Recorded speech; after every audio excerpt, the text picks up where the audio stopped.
Kemi, why don't you try sleeping with another man outside your marriage? You might have a baby boy. In a quiet town in southwestern Nigeria, Adewale was known as a proud man. A trader who believed that a man without a male child had no legacy. His wife, Kemi, had stood by him for over 12 years. 5 pregnancies. 5 daughters. Each girl arrived with joy in Kemi's heart, and disappointment in Adewale's eyes. By the time Kemi became pregnant the 6th time, the house was no longer warm. One night, Adewale said it plainly. "If this one is another girl, don't come back to this house and call me husband." Kemi said nothing. She only cried silently that night, holding her stomach and praying. Labor came suddenly at dawn. She was rushed to the hospital, weak, sweating, whispering prayers between contractions. Adewale sat at the reception, pacing like a lion trapped in a cage. Hours passed. Finally, a nurse came out. "Congratulations, sir. Your wife has delivered." Adewale stood up quickly. "What did she give birth to?" The nurse hesitated, then said softly, "A baby girl." Something broke inside him. When Adewale entered the ward, Kemi was holding her newborn, tears rolling down her cheeks, mixing with sweat and pain. He didn't even look at the baby. "Nurse, are you sure?" he asked coldly. "Yes, sir. A healthy baby girl." Before Kemi could speak, Adewale's sister, Titi, stormed in. "So after all these years, this is what you keep giving my brother? A woman who cannot give birth to a male child is as good as barren." The words pierced Kemi's soul. She broke down completely, crying on the hospital bed, clutching her baby as if the child could disappear. Adewale turned and walked out. That same night, Adewale went to a beer parlor with his friends. Anger mixed with alcohol. One of them laughed and said, "My brother, don't waste your time. Go outside. Any woman can give you a boy." Those words settled deep in his heart. He agreed. Back at the hospital, Kemi's friend Grace came to visit. After hearing everything, Grace whispered, "Maybe the problem is not you. Kemi, why don't you sleep with another man? You might be pregnant with a boy." Kemi shook her head and said, "No. I can't cheat on my husband."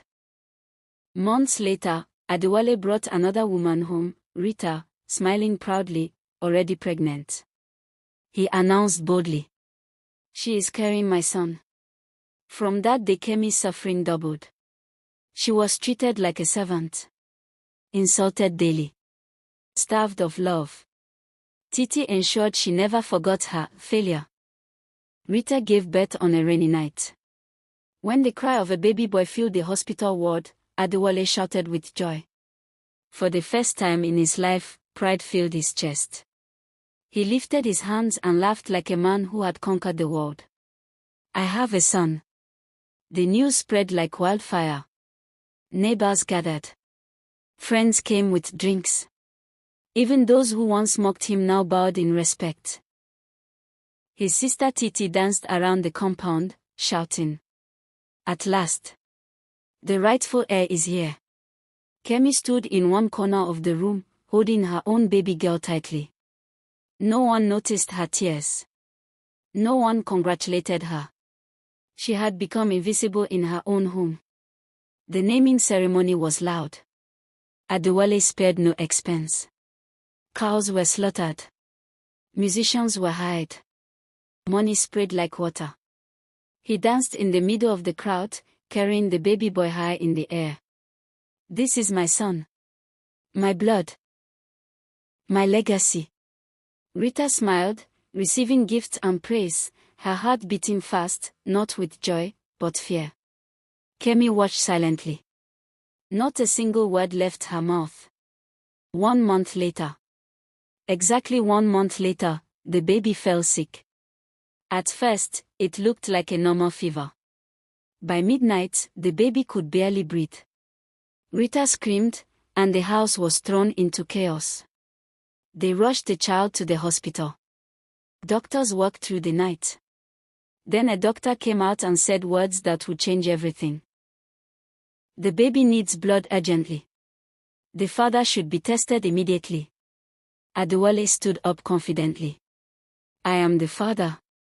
He rolled up his sleeve without hesitation. Minutes later, the doctor returned. His face was serious. Sir, there is a problem. Adewale frowned. What kind of problem? Your blood group does not match the child's. We tested twice. The room went silent. Test again, Adewale shouted. That is my son. The doctor shook his head slowly. Sir, biologically, you are not the father of this child. The words hit like thunder. Rita collapsed into the chair, shaking. Titi screamed. What are you saying? The doctor continued calmly. Blood does not lie. Rita began to cry uncontrollably. Between sobs, she confessed. I was pregnant before I met him. The man who got me pregnant was poor. I was afraid. I needed a better life.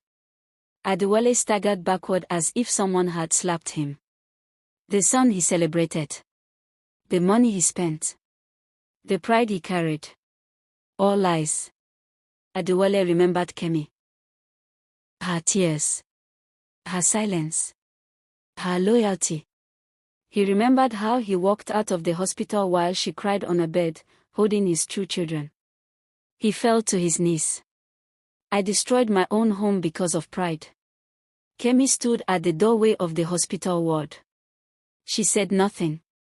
Her eyes carried pain, strength, and truth. She turned and walked away, head held high. Because a woman who endures is never weak. And a man who despises loyalty will one day kneel before truth. Rita was sent away. Adewale and his sister knelt beside Kemi asking for forgiveness. She forgave them and they started a new chapter together.